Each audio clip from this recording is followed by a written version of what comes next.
Let me tell you something that most people don't realize about Mars. When we talk about going to Mars, everyone gets excited about being the first humans on another planet. But here's the truth that NASA and SpaceX don't really emphasize. If you go to Mars, you're probably never coming back to Earth.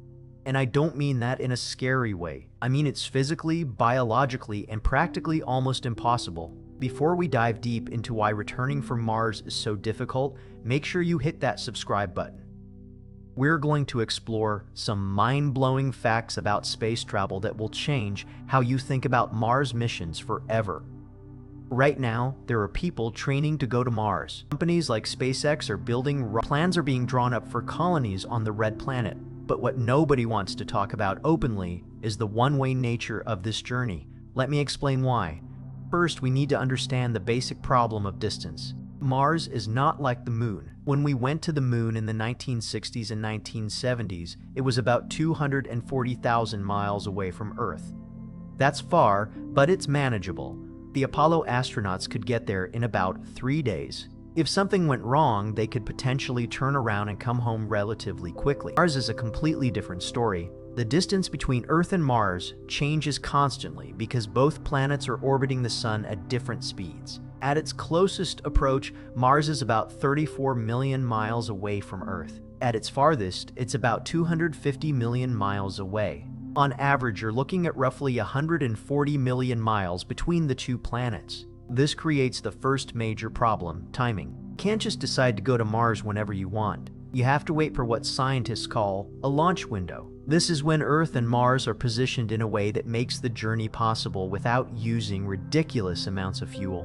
These launch windows only happen about once every 26 months. So if you miss your window, you're waiting over 2 years for the next one. Let's say you successfully launch during a good window. The journey to Mars takes about 6 to 9 months, depending on the exact positions of the planets and the speed of your spacecraft. That's half a year to almost a full year just traveling through space. Compare that to 3 days to the Moon, and you start to see the scale of difference we're dealing with. Now here's where the return journey becomes a nightmare. Once you arrive on Mars, you can't just turn around and come home. Remember those launch windows I mentioned? They work both ways. After you land on Mars, you have to wait for the planets to align properly again before you can even attempt a return journey. This waiting period is roughly 18 to 20 months. Think about that. You arrive on Mars after 6 to 9 months of travel. Then you have to stay there for almost 2 years before the planets are in the right position for you to leave. Then you need another 6 to 9 months to get back to Earth. In total, a round trip to Mars takes about 3 years minimum. 3 years of your life, with most of that time spent either traveling through space or stuck on Mars. But the time factor is just the beginning of our problems. Let's talk about fuel and supplies. When the Apollo missions went to the Moon, they could carry everything they needed for the round trip. Food, water, oxygen, fuel to get there and back. It was all loaded onto the spacecraft before launch. With Mars, this approach becomes almost impossible. The amount of fuel needed to get to Mars and then return to Earth is enormous. If you tried to carry all that fuel from Earth, your spacecraft would be so heavy that you'd need an impossibly large rocket just to get it off the ground. We're talking about a rocket many times bigger than anything that currently exists. This is why every serious Mars mission plan includes something called in situ resource utilization. That's a fancy term for making fuel on Mars using materials you find there.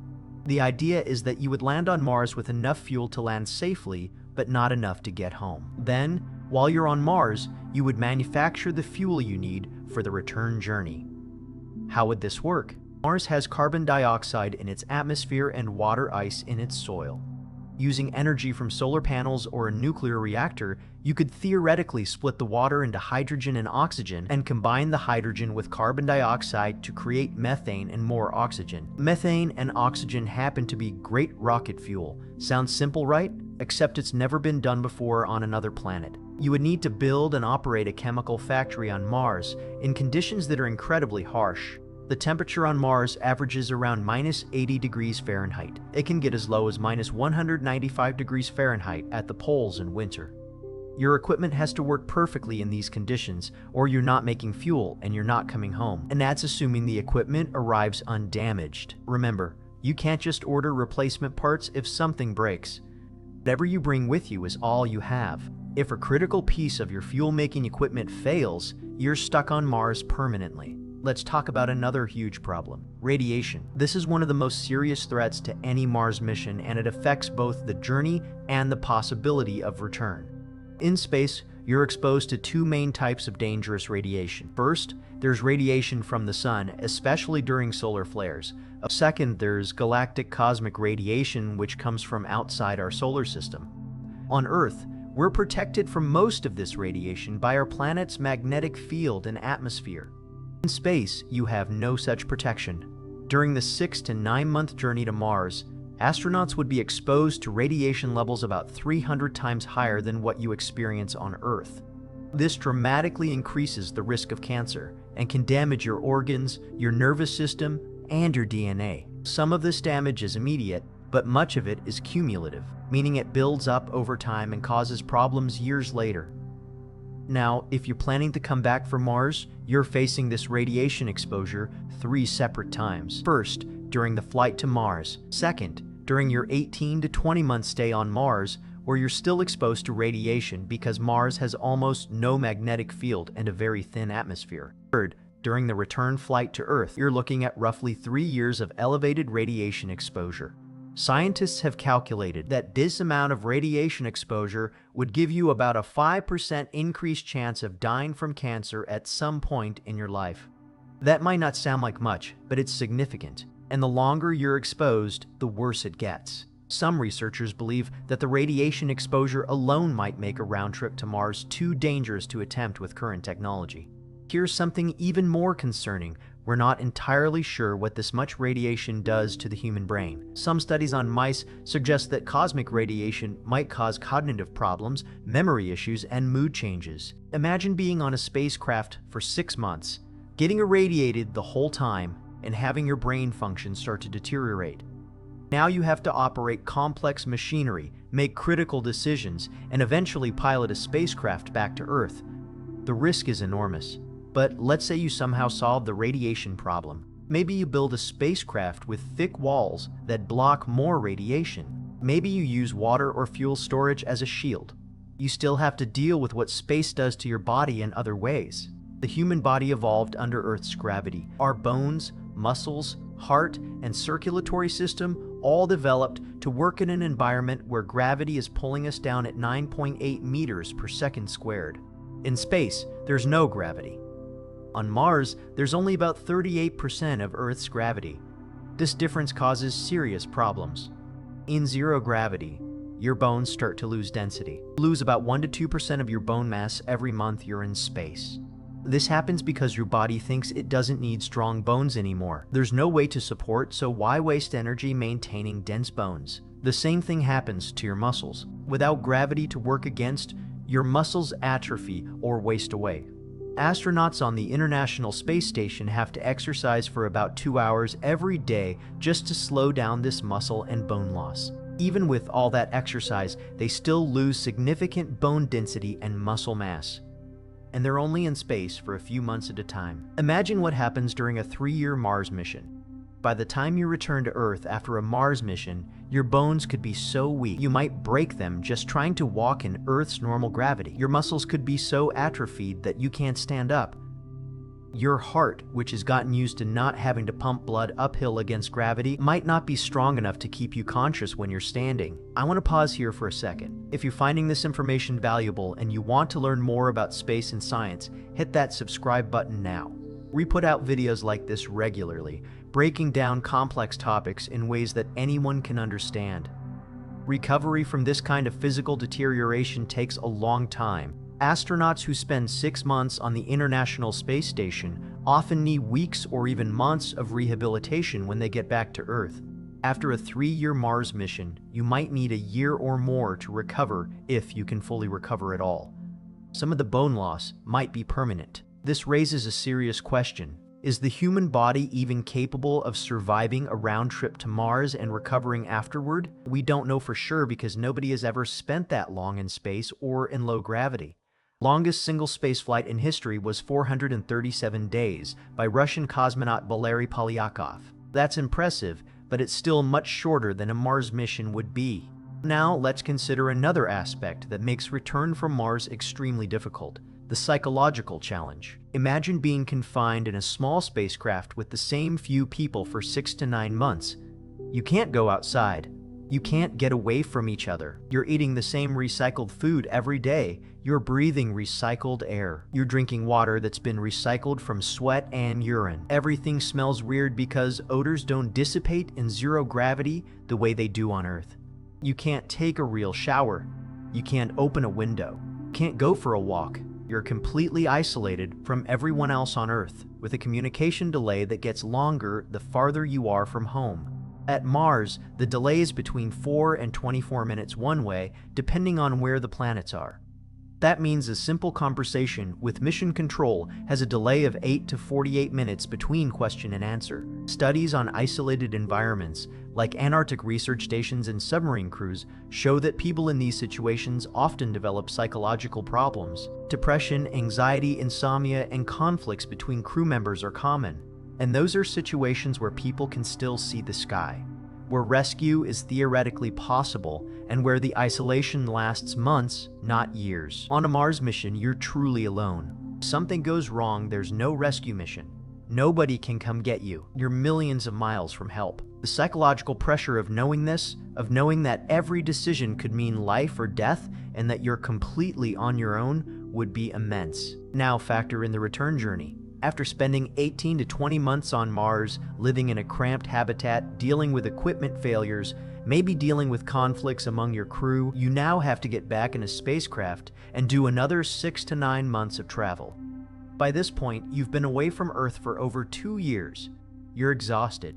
You're probably dealing with psychological stress. Your body has deteriorated from the low gravity and radiation. And you still have to operate a complex spacecraft and navigate millions of miles back to Earth. The risk of mistakes increases dramatically. Maybe someone forgets to check a system. Maybe the stress causes conflicts that interfere with operations. Maybe the isolation finally breaks someone psychologically. Any of these could doom the return mission. Let's talk about another practical problem: the spacecraft itself. The vehicle that takes you to Mars has to survive for 3 years in the harsh environment of space. That's 3 years of being bombarded by radiation, hit by micrometeoroids, exposed to extreme temperature swings, and operating far from any repair facilities. Spacecraft are incredibly complex machines with thousands of systems that all have to work correctly. On the International Space Station, which orbits just 250 miles above Earth, something breaks or needs maintenance constantly. Astronauts spend a significant portion of their time just keeping the station running. And when something breaks that they can't fix, they can get replacement parts sent up from Earth in a few days. On Mars, there are no replacement parts. There are no resupply missions. If something critical breaks, you have to fix it with whatever materials you have available, or you're in serious trouble. And remember, this spacecraft has to work not just for the trip to Mars, but also for the 18 to 20-month wait on the surface, and then for the return journey. Materials degrade over time, especially in the space environment. Seals dry out and crack. Electronics fail. Metal fatigues. After 3 years, can you really trust that every system on your spacecraft will still work perfectly? What if the engine that's supposed to bring you home fails to start after sitting unused for 2 years on Mars? Now let's discuss the financial aspect, which creates another barrier to return missions. The cost of a Mars mission is astronomical, probably somewhere between $100 billion and $500 billion depending on how it's done. That's for a single mission. Most of this cost comes from the complexity of designing systems that can keep humans alive for 3 years, the massive rockets needed to launch everything, and the fuel required for the round trip. If you eliminate the return journey, you cut out a huge portion of that cost. You don't need fuel for the trip home. You don't need life support systems that can last 3 years. You don't need the same level of reliability because the mission is shorter. This is why many serious Mars mission proposals, including some from NASA and SpaceX, are designed as one-way trips, at least for the first missions. The idea is that the first people who go to Mars would stay there permanently and establish a colony. Later missions would bring more people and supplies. Eventually, maybe decades later, you might build up enough infrastructure on Mars to support a return journey. From a purely economic standpoint, one-way missions make more sense. You can send more people to Mars for the same cost. You can focus on building a sustainable colony rather than on designing complex return systems. And let's be honest, the people who volunteer for the first Mars missions know they're probably not coming back. They're pioneers, not tourists. There's another factor we need to consider: planetary protection and contamination. Earth and Mars have been separate for billions of years. Life evolved on Earth in complete isolation from Mars. If there is any life on Mars, even just microbes, it evolved separately from Earth life. If we send humans to Mars and then bring them back, we risk bringing Martian organisms to Earth.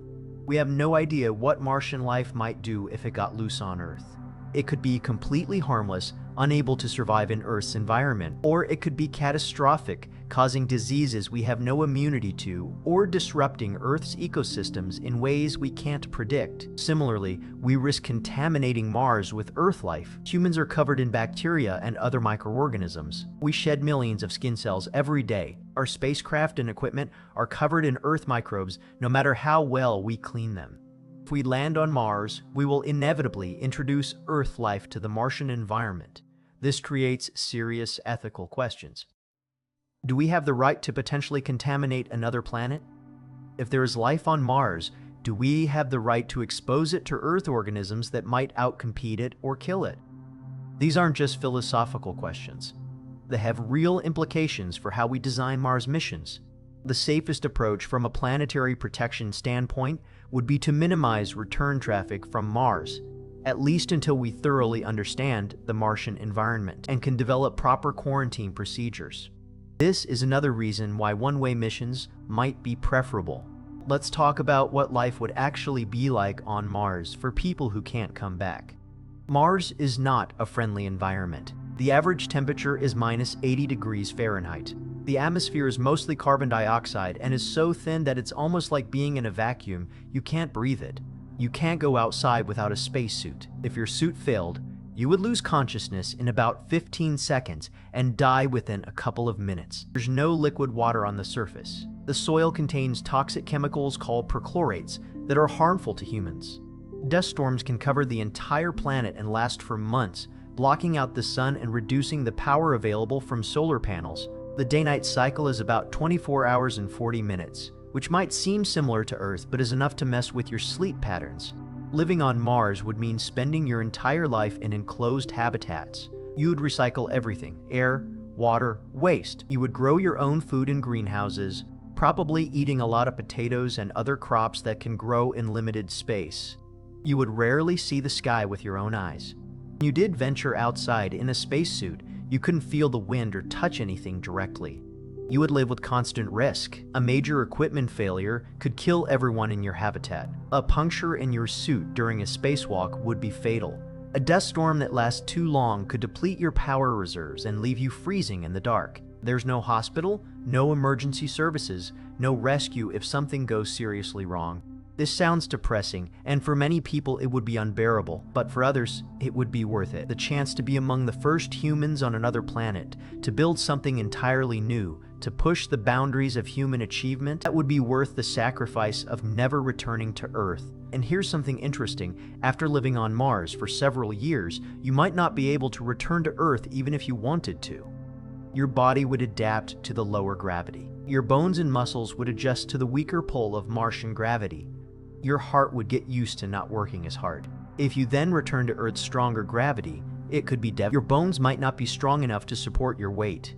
Your muscles might not be able to lift your body against Earth's gravity. Your heart might struggle to pump blood upward to your brain when you stand up. You could suffer from something called orthostatic intolerance, where standing up makes you dizzy or causes you to faint because your cardiovascular system can't handle it. In other words, after spending years on Mars, Earth might become the alien planet for you. You would be adapted to Mars, and returning to the world you came from would feel like trying to live on Jupiter, where gravity is much stronger than Earth's. You would literally become a Martian, physically incapable of living on Earth. This is especially true if children are born on Mars. A child who grows up in Martian gravity would develop differently from a child on Earth. Their bones and muscles would grow adapted to the weaker gravity. If they came to Earth as a teenager or adult, they might never be able to adapt to the stronger gravity. They would be Martians in the truest sense, people for whom Earth is uninhabitable. There's also a social and cultural aspect to consider. The first people to go to Mars would form a distinct community, separate from Earth. They would develop their own culture, their own way of doing things, their own identity. After a few years, they might not even want to come back to Earth. Think about it this way: if you spend 5 years living in a close-knit community of a few dozen people, working together to survive in an incredibly hostile environment, accomplishing things no humans have ever done before, would you want to go back to your old life? Would Earth, with its billions of people and its complex societies, even feel like home anymore? Many space scientists and psychologists believe that people who go to Mars would develop a separate identity from Earth humans. They would see themselves as Martians first, Earthlings second, if at all. Their loyalty would be to their crew, their colony, their new home on Mars. Returning to Earth would feel like leaving home, not going home. This psychological adaptation, combined with the physical adaptation to lower gravity, creates a situation where return becomes not just difficult, but undesirable. I struggle through 3 years of travel, risking your life, exposing yourself to dangerous radiation, and subjecting yourself to crushing Earth gravity just to go back to a planet that's no longer really yours. Let me explain the technical challenges of actually launching from Mars in more detail, because this is a huge obstacle that doesn't get enough attention. When we launch a rocket from Earth, we're fighting against Earth's gravity, which is quite strong, but we have advantages. We have a thick atmosphere that we can use for aerodynamic lift. We have an entire industrial civilization to build and fuel our rockets. We have launch facilities with massive supports. On Mars, you have none of that. You have to land a rocket on Mars that's capable of launching itself back into space. That rocket has to sit on the Martian surface for 18 to 20 months without any maintenance facility, exposed to dust storms and temperature extremes. Then it has to work perfectly on the first try, because there's no second chance. The rocket needs fuel, which, as I mentioned earlier, you would have to manufacture on Mars. But here's the thing: making rocket fuel is an industrial process. You need equipment, power, raw materials, and expertise. You need to extract water from Martian soil or ice. You need to process carbon dioxide from the atmosphere. You need chemical reactors that can operate in Martian conditions. All of this equipment has to be transported to Mars, set up and operated by a small crew who are also trying to survive, explore, and conduct research. And you need a lot of fuel. The rocket that brings you back from Mars has to be big enough to carry crew members and their supplies, and powerful enough to reach escape velocity from Mars. Mars has lower gravity than Earth, which helps, but it's still a significant challenge. You're looking at producing potentially dozens of tons of fuel over the 18 to 20 months you're on the surface. What if the fuel production doesn't work as well as planned? What if you only make 80% of the fuel you need? Do you leave someone behind? Do you risk a launch with insufficient fuel and hope you make it? Do you wait another 2 years for the next launch window and hope you can make more fuel even though you're running low on food and other supplies? These aren't theoretical problems.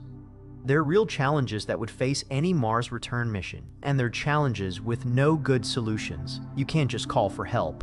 You can't get a fuel delivery from Earth. You have to make it work with what you have, or you don't go home. There's another issue with Mars launches that people don't often consider: landing site selection. When you go to Mars, you have to choose where to land very carefully. You need a place that's relatively flat and safe for landing. You need a location where you can access water ice and other resources.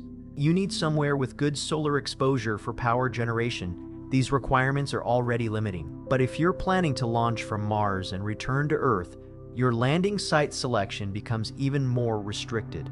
You need a location that's not only good for landing and living, but also good for launching. You need to consider the Martian terrain, the latitude for optimal launch trajectory, and many other factors. This might force you to land in a location that's not ideal for other aspects of the mission. And once you land, you're committed to that location. Unlike on Earth, where you can transport a spacecraft to a launch site, on Mars, your landing site is your launch site. If it turns out to be problematic for some reason, there's nothing you can do about it. Let me talk about the Earth return itself. Assuming you somehow overcome all the obstacles I've mentioned and actually launch from Mars. The journey back to Earth takes another 6 to 9 months. During this time, You're in a spacecraft that's now over 3 years old, that's been exposed to radiation and micrometeoroids, and that's been through the stress of multiple launches and the Martian environment. You're also dealing with crew members who were exhausted, possibly dealing with health issues from radiation exposure and low gravity, and who were psychologically stressed from years of isolation. You have to navigate millions of miles through space and time your arrival at Earth perfectly. When you finally reach Earth, you can't just land anywhere. You have to enter Earth's atmosphere at exactly the right angle and the right speed. Too steep, and you'll burn up from friction with the atmosphere. Too shallow, and you'll bounce off the atmosphere back into space. The margin for error is tiny, and you only get one chance. Earth's atmosphere is much thicker than Mars's, which means re-entry is much more violent. The heat generated by slamming into air molecules at thousands of miles per hour is intense. Your spacecraft needs a heat shield that's still intact after 3 years in space. If there's any damage to the heat shield from micrometeoroids or other causes, you could burn up during re-entry. And remember, your body has been in low gravity for 3 years. As you approach Earth and experience the deceleration forces of re-entry, which can be several times Earth's gravity, your weakened body has to endure forces it hasn't experienced in years. People have blacked out for much less. If you survive re-entry and make it to the ground, you then face the challenge of readapting to Earth's gravity. As I mentioned before, this could take months or years if it's fully possible at all. You might spend the rest of your life dealing with health problems related to your time in space.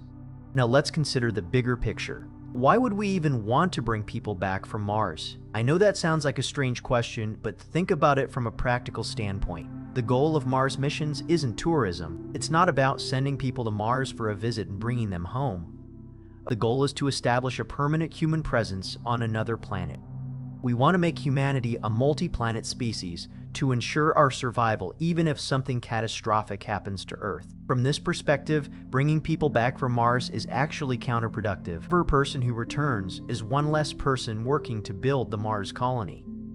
Every ounce of fuel used for a return journey is fuel that could have been used to support the colony or bring more supplies from Earth. Every dollar spent on return systems is money that could have been spent on colony infrastructure. One-way missions allow us to establish a permanent presence on Mars faster and more efficiently. We can send more people because we don't need to budget for their return. We can send more equipment because we don't need to carry return fuel. We can focus on building a sustainable colony rather than on round-trip logistics. This is actually how human exploration has often worked throughout history. When people sailed from Europe to the Americas in the 1600s and 1700s, many of them never went back. They settled in the New World and built lives there. Some because they chose to, others because the journey back was too difficult or expensive. But either way, they stayed, and that's how the Americas were colonized. Mars colonization would likely follow a similar pattern. The first people to go would know they're probably staying forever. They would be volunteers who accept this reality. Later, as the colony grows and develops, maybe we would build up enough infrastructure to support occasional return flights. But the vast majority of people who go to Mars would stay there. There's also a genetic consideration that scientists have started thinking about. If humans live on Mars for multiple generations, they will start to evolve differently from Earth humans.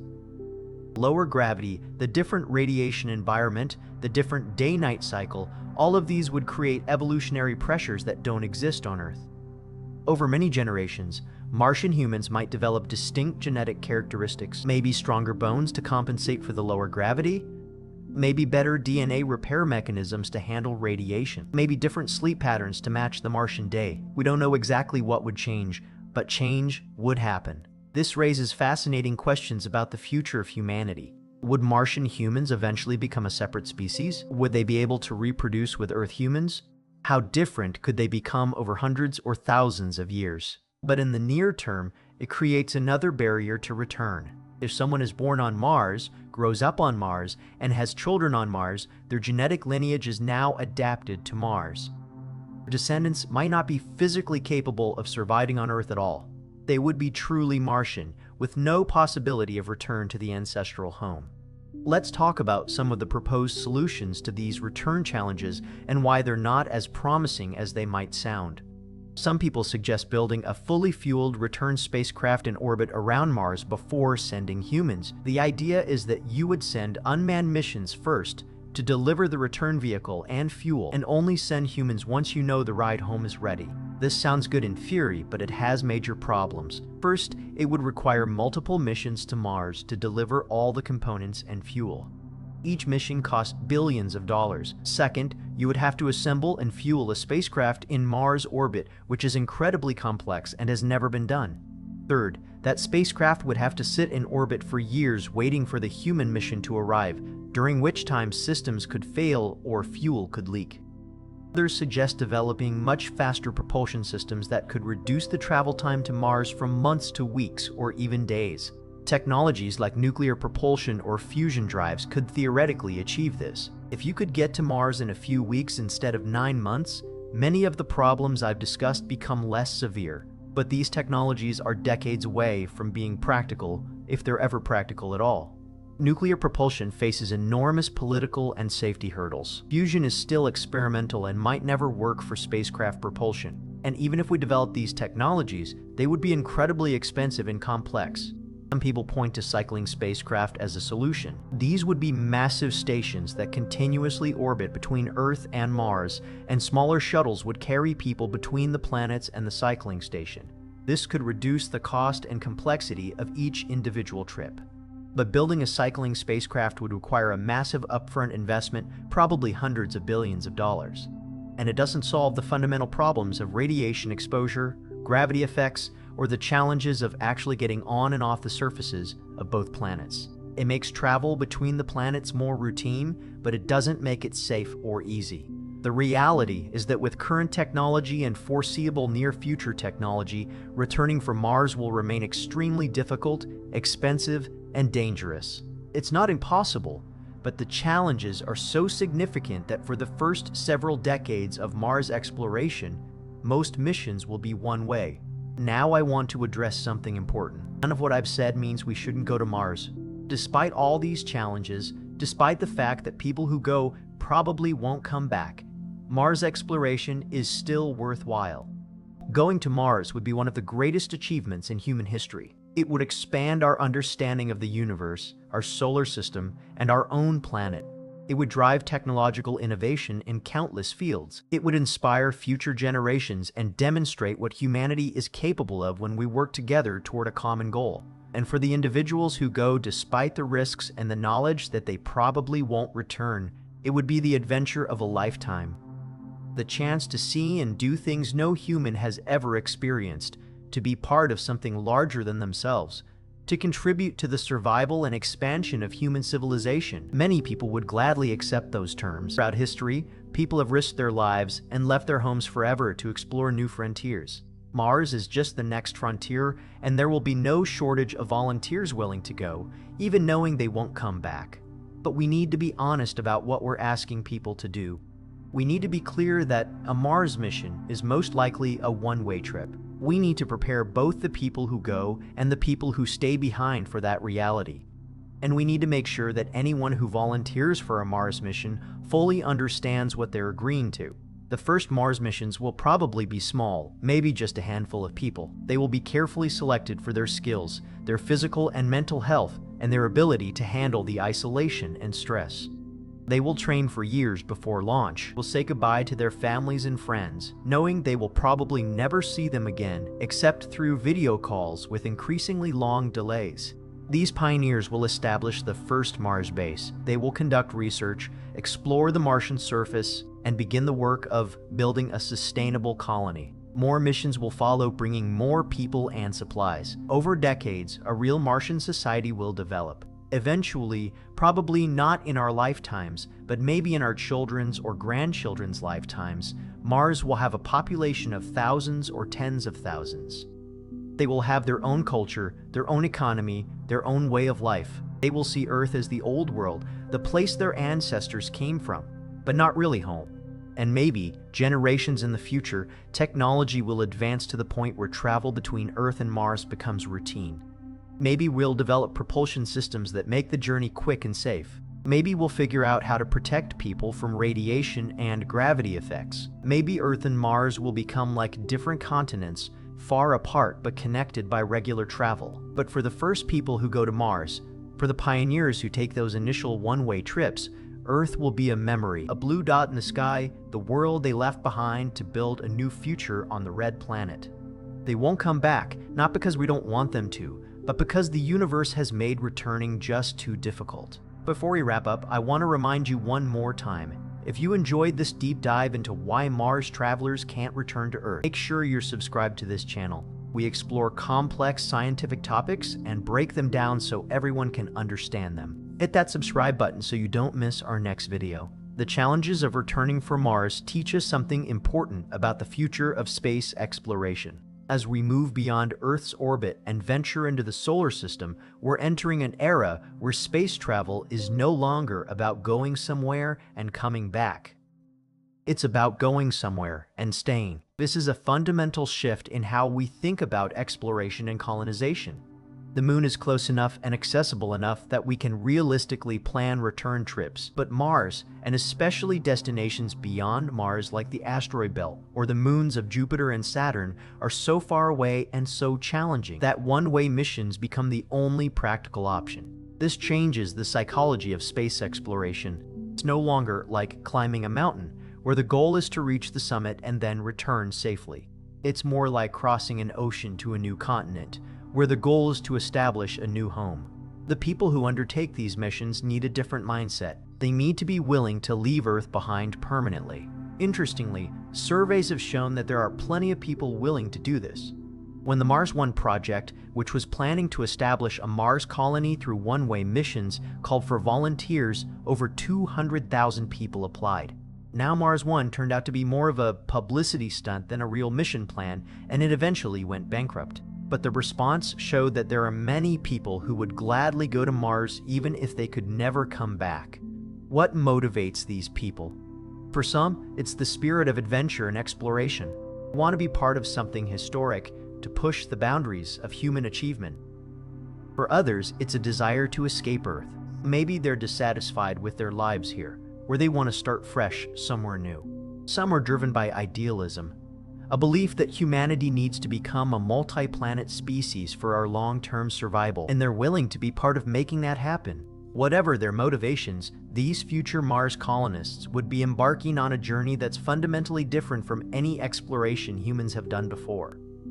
Past explorers always had the theoretical option of going home. Even if they chose to stay in the new lands they found, they could have gone back if circumstances changed. Mars colonists won't have that option. This permanent separation from Earth creates interesting questions about governance and politics. If people on Mars can never come back to Earth, should they still be subject to Earth governments?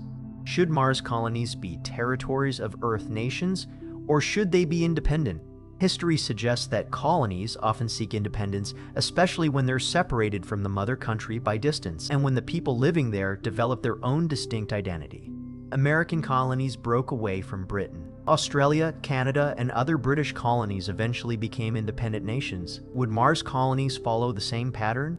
The difference is that Martian independence would be much more absolute than any Earth independence movement. When America separated from Britain, there was still trade, migration, and cultural exchange between the two. With Mars, the distance and difficulty of travel means that Mars would be much more isolated from Earth. A Mars colony couldn't rely on Earth for much beyond information and perhaps some specialized supplies sent on unmanned spacecraft. This isolation would force Mars colonies to become self-sufficient much faster than Earth colonies had to. They would need to produce their own food, manufacture their own tools, and solve their own problems with minimal help from Earth. This would create a society that's very different from anything on Earth, shaped by the unique challenges of the Martian environment. And this brings us back to why returning from Mars is so difficult and unlikely. Mars isn't just a destination. It's a new home for humanity, a second branch of human civilization developing on another planet. The people who go there aren't tourists or temporary workers. They're colonists, settlers, founders of a new system. From this perspective, the difficulty of returning from Mars isn't a bug, it's a feature. It ensures that the people who go to Mars are committed to making it work. They can't give up and go home when things get hard. They have to succeed because failure means death, not just for themselves, but potentially for the entire colony. This creates a powerful motivation to make Mars colonies work. It also creates a selection effect, where only people who are truly committed to the Mars project will go. You won't have people going to Mars on a whim or because they think it might be interesting. The one-way nature of the journey ensures that everyone who goes has thought seriously about what they're doing and is willing to accept the consequences. In the end, the fact that people who go to Mars will never come back to Earth isn't a tragedy. It's the beginning of a new chapter in human history. Billions of years, all of Earth's life has been confined to this one planet. Now we're on the verge of spreading to a second world. The people who go to Mars will be pioneers in the truest sense. They will face incredible challenges. Some will die, probably many will die in the early years as we learn how to survive on Mars. But they will also achieve something that no humans before them have done. They will make humanity a two-planet species. They will ensure that even if something catastrophic happens to Earth, human consciousness, human culture, and human potential will continue on Mars. Their sacrifice of never returning to Earth will make this possible. In a very real sense, they will give up their world so that humanity can have two worlds. That's a noble purpose, one worth the sacrifice for those who choose to make it. So when we talk about the challenges of returning from Mars, we're not just discussing technical problems with fuel and radiation and gravity. We're talking about a fundamental transformation in how humans live in the universe. We're moving from being a single-planet species to being a multi-planet civilization. That transition requires people to make one-way journeys to leave Earth behind and build new homes among the stars. The first people to go to Mars won't come back, but in a way, they will never really leave, because they'll carry humanity's future with them to the red planet. And that's something we're celebrating, even as we acknowledge the immense challenges and the profound sense of loss that will come with permanent separation from Earth. The implications of permanent Mars settlement extend far beyond just the people who go there. Think about the families they leave behind. Parents saying goodbye to children, knowing they will never see them again in person. Brothers and sisters, friends, lovers, all separated by millions of miles with no possibility of reunion. The emotional cost of Mars colonization will be enormous, not just for the colonists, but for everyone they leave behind on Earth. We've had similar separations in human history. In the 1800s and early 1900s, millions of people emigrated from Europe to America, Asia, Australia, and other distant lands. Many of them never saw their families again. The journey was expensive and difficult, and once you left, you often couldn't afford to return. Letters took months to arrive. All practical purposes, leaving for a new continent meant saying goodbye forever to the people you left behind. But even then, there was always the theoretical possibility of return. A few people did make the journey back. Stories filtered through of people who returned to visit their home villages after making their fortune in the New World. That possibility, however slim, provided some comfort to the families left behind. With Mars, there won't even be that slim possibility, at least not for many decades. When someone leaves for Mars, their family on Earth will know with absolute certainty that they will never see that person again except through video screens. They'll watch their loved one age on another planet. They might see them have children who are born on Mars and will never know Earth. They'll eventually watch them die on Mars, millions of miles away. This creates a unique form of grief. It's not like someone dying because the person is still alive and you can still communicate with them. But it's not like normal separation either because there's no hope of eventual reunion. It's a permanent, living goodbye. Psychologists don't even have a good term for this kind of loss because it's never existed before in human experience. The people on Mars will experience this grief too, but in a different way. They'll watch Earth from afar, seeing it change and develop without them. They'll see their old neighborhoods transformed, their favorite places torn down or rebuilt. They'll watch their friends and family age through video calls. They'll experience births, marriages, and deaths of loved ones as distant observers, unable to participate or comfort or celebrate in person. And as communication delays get longer when the planets are far apart in their orbits, even these video calls will become more difficult.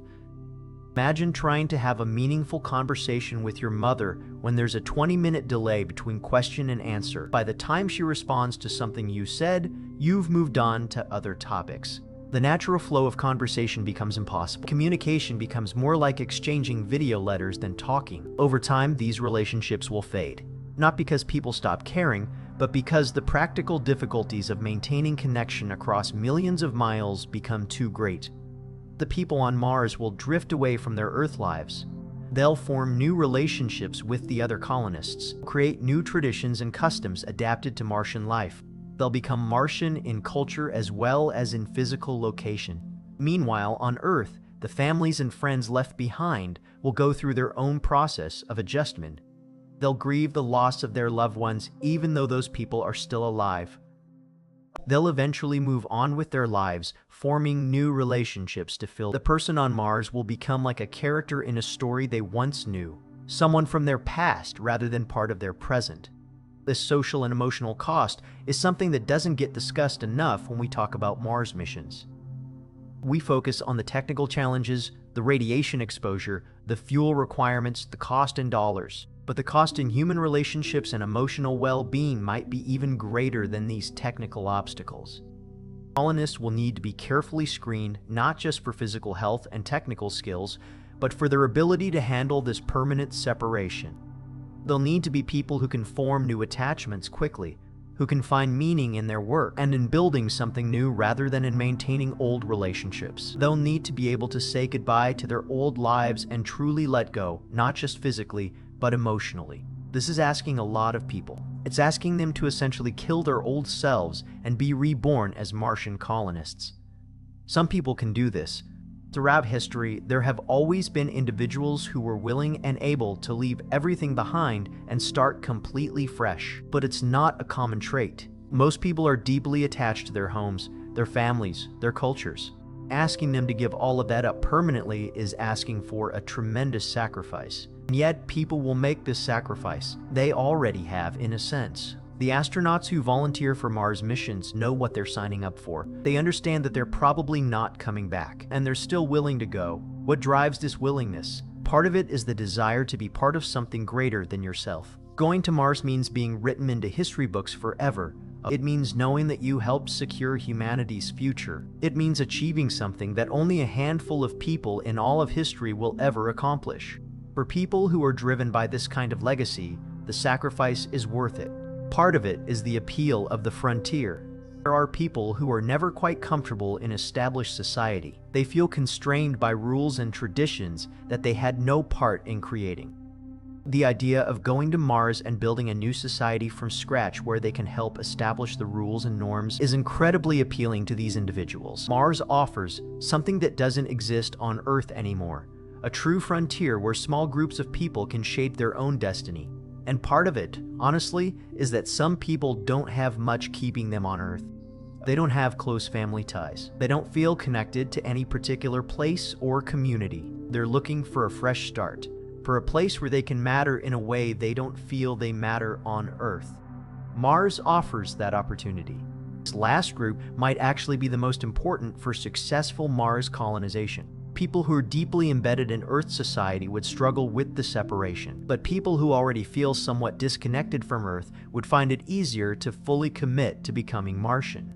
They're not giving up as much, so the psychological burden is lighter. We see this pattern in historical colonization too. The people who were most successful at settling new lands were often those who had the least to lose by leaving. Younger sons who wouldn't inherit land. Religious minorities fleeing persecution. People fleeing poverty or persecution. People looking for opportunities they couldn't find at home. The most successful colonists were often those who were already marginal in their home societies. Mars colonists will likely follow this pattern. The first generations will probably be dominated by people who, for whatever reason, didn't feel like they fully belonged on Earth. Over time, as a Martian society develops, this will change. People will be born on Mars who never knew Earth at all. For them, Mars isn't a choice or a sacrifice, it's just home. They won't feel the loss of Earth because they never had it to begin with. This generational shift will be crucial for the long-term success of Mars colonies. The first generation of colonists will always carry some sense of loss, some nostalgia for Earth even if they're happy on Mars. But the second generation, the children born on Mars, will be truly Martian. They'll have no divided loyalties, no longing for a home they've never seen. For children, the third generation won't even have the stories and memories that the first generation carried with them. Within 3 or 4 generations, Mars colonies will have populations that are culturally, psychologically, and eventually even genetically distinct from Earth humans. At that point, the question of returning to Earth becomes not just impractical, but irrelevant. Why would someone whose grandparents were born on Mars, who has never known any home but Mars, who is physically adapted to Martian gravity, want to go to Earth? To them, Earth would be the alien world. The heavy gravity would crush them, the thick atmosphere would feel strange, the teeming billions of people would be overwhelming. Earth's cultures and societies would be foreign and confusing. They might be curious about Earth in the way someone might be curious about ancient history, but it wouldn't feel like home. Home would be the Martian caves and habitats, the red landscape, the pale sun and the dusty pink sky. This is how humanity becomes a multi-planet species. Not through tourism or temporary outposts, but through permanent settlement by people who commit to making another world their home. And that commitment requires accepting that there's no going back. Let me address one more aspect that's crucial to understanding why return from Mars is so unlikely: the economic model of Mars colonization. Space agencies and companies planning Mars missions are looking at this as an investment in the future of humanity, not as a round-trip tourist venture. Think about the economics for a moment. A single launch to Mars costs billions of dollars. That's just to send the spacecraft there, not including all the development costs, the equipment, the supplies, and the support infrastructure. If you're spending that much money on a mission, you want to maximize the return on that investment. Bringing people back from Mars provides almost no return on investment. The scientific data they gathered on Mars can be transmitted back electronically. The samples they collected can be sent back on smaller, unmanned return vehicles. The people themselves don't need to come back for the mission to be considered successful. In fact, bringing people back actually reduces the return on investment. The fuel needed for return means you can send less useful cargo to Mars. The life support systems needed for the return journey add weight and cost. The spacecraft has to be built to higher standards of reliability if it needs to last for 3 years instead of just the one-way journey. From a purely economic standpoint, one-way missions deliver far more value per dollar spent. You can send more colonists, more equipment, more supplies, all for the same cost as a single round-trip mission. Each one-way mission builds up the infrastructure on Mars, getting you closer to a self-sufficient colony that can eventually support itself without constant resupply from Earth. This is why companies like SpaceX, which are planning Mars missions, are designing them as one-way trips. Elon Musk has been very clear that the goal is to build a self-sustaining city on Mars, not to ferry people back and forth. The economic model only works if you're building something permanent. Consider this. SpaceX has talked about eventually selling tickets to Mars for around $500,000 per person. That might sound expensive, but it's actually incredibly cheap for space travel. The only way they can offer tickets at that price is by optimizing for one-way trips.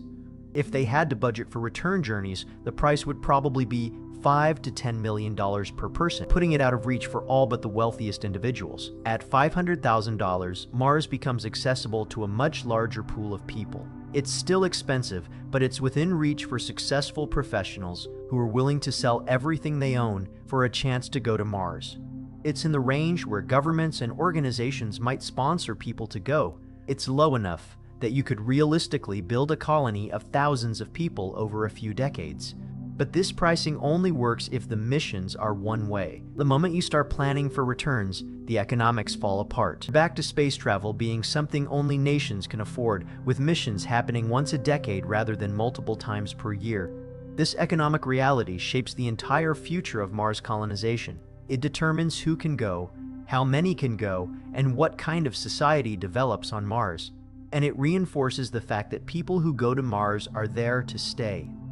There's also a resource allocation issue to consider. Every kilogram of weight you send to Mars has to be carefully justified. You have limited space on each spacecraft. Do you use that space for return fuel?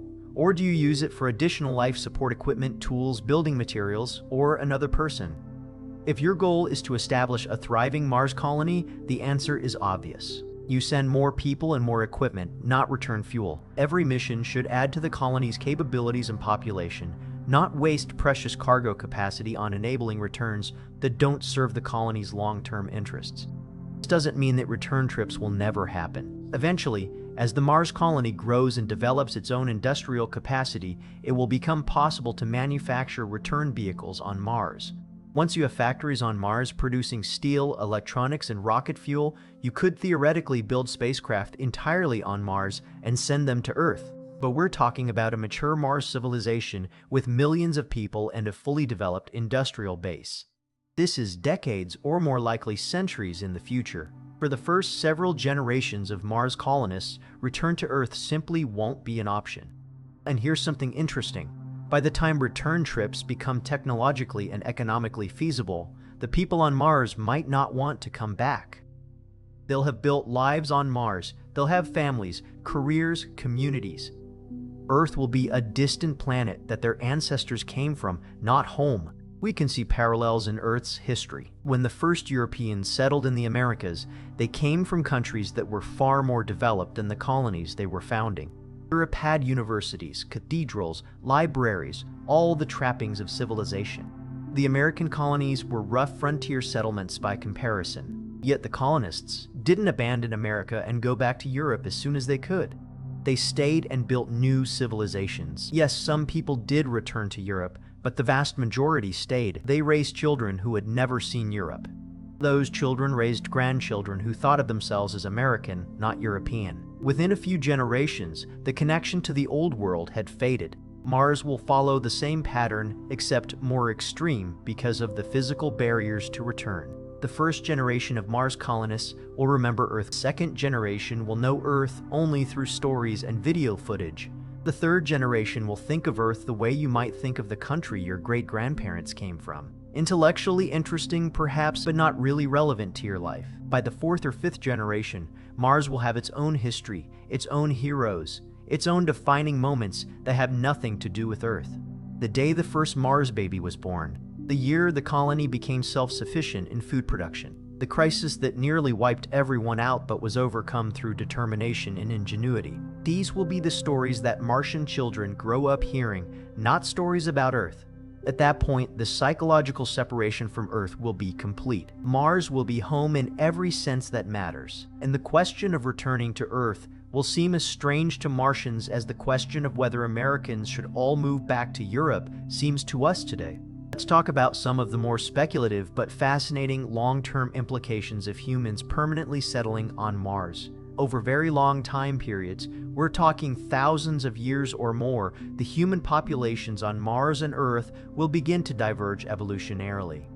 Evolution happens when different populations face different selective pressures. On Earth, humans evolved to walk upright in one gravity, to breathe a specific mixture of gases at a certain pressure, to handle a particular range of temperatures and radiation levels. These environmental factors shaped our bodies over millions of years. On Mars, all of these factors are different. The gravity is much weaker. The radiation levels are higher. The day is slightly longer. The seasonal patterns are different. People living on Mars will face different health challenges and different survival pressures than people on Earth. Over many generations, these different pressures will favor different genetic variations. Maybe people with denser bones will be healthier on Mars despite the lower gravity because they can better resist the bone loss that low gravity causes. Maybe people with more efficient DNA repair mechanisms will be favored because they're better at fixing radiation damage. Maybe people whose circadian rhythms can easily adapt to the longer Martian day will have an advantage. These advantages would be small at first, but over hundreds of generations, they would accumulate. Martian humans would gradually become genetically distinct from Earth humans. They wouldn't be a different species, not for a very long time, but they would be noticeably different. And here's where it gets really interesting. These genetic differences would create another barrier to returning to Earth. If Martian humans have adapted to low gravity and high radiation, they might actually be less fit for Earth's environment. Their adaptations to Mars could make them less suited to Earth. We already know this happens over much shorter timescales with environmental adaptation. Tibetans who live at high altitude have genetic adaptations that help them process oxygen more efficiently. These adaptations are beneficial at high altitude but provide no advantage at sea level. In some cases, adaptations to one environment can actually be disadvantageous in another. Martian humans might face similar trade-offs. Their adaptations to Mars could make Earth environments more challenging for them. Combined with the practical difficulties of space travel and the cultural separation, these genetic differences would make the divide between Earth and Mars humans even greater. Eventually, if the populations remain separated for long enough, tens of thousands of years or more, they could diverge into separate species. At that point, Earth humans and Mars humans might not even be able to produce fertile offspring together. We would have two distinct branches of humanity, shaped by life on two different worlds. This might sound like science fiction, but it's based on solid evolutionary principles. Populations that are separated and face different environmental pressures will diverge over time. This is how new species form. And the timescales we're talking about, while long by human standards, are relatively short by evolutionary standards. So in the very long term, the inability of Mars colonists to return to Earth isn't just a practical matter. It's the first step in humanity branching into multiple species, each adapted to different worlds. We would go from being humans of Earth to being humans of Sol, a multi-planet, and eventually multi-planet species civilizations spread across the solar system. Now, I want to bring this back to the present and talk about what all of this means for the people alive today who are interested in Mars exploration. If you're young enough, you might actually see the first humans land on Mars in your lifetime. Current projections suggest this could happen in the 2030s or 2040s, though these dates keep slipping as we realize how difficult the challenge is. What will it be like to watch someone land on Mars knowing they're probably never coming back?